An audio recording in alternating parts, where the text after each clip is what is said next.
Hello, ako'y nakatulog. Nakatulog ko din eh. Aray ko. Nakatulog ako, nabasa itong aking unan. Nay, bakit basa itong unan? Tapos ayan, namalayan ko na lang, ayan siya. Naka-corona. Nay, bakit may corona kayo? Ha? Bakit may corona kayo? Nanalo kayo? Ha? At meron pa kayong ano, ito premyo niya? Ha? Ba't may corona kayo? Ha?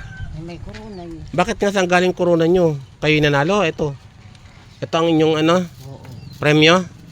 Ha? Yes, sir. Yes sir. Para kayong si... Kung ano-ano lang yung mga dinampot nyo na yan eh. Kaya akin na ito na eh.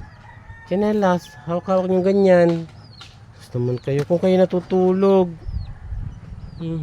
Talaga naman kayo eh. Nakatulog lang ako eh. Ganyan na inyong ginawa.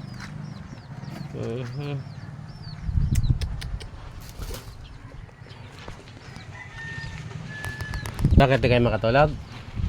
Ha? Sino ang nagputong ng corona nyo? Ha? Hindi yan mo yan. Sino nagputong ng corona nyo? Sila. Sila.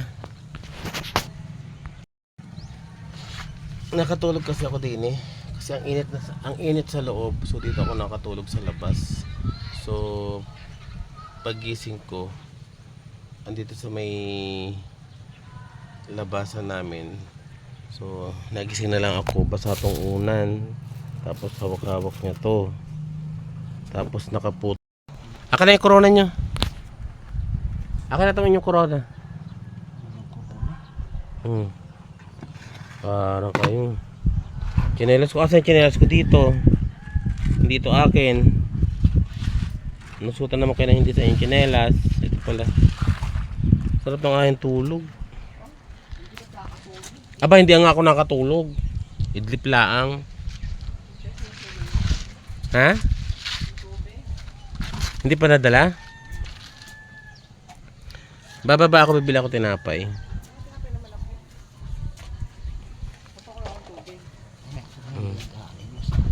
Nay?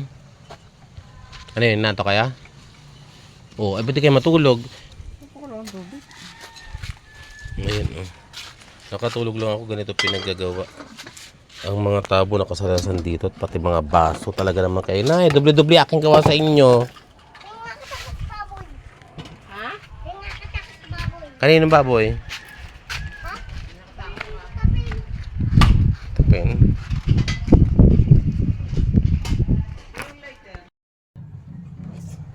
So yun ang sasarap ng tulog ko.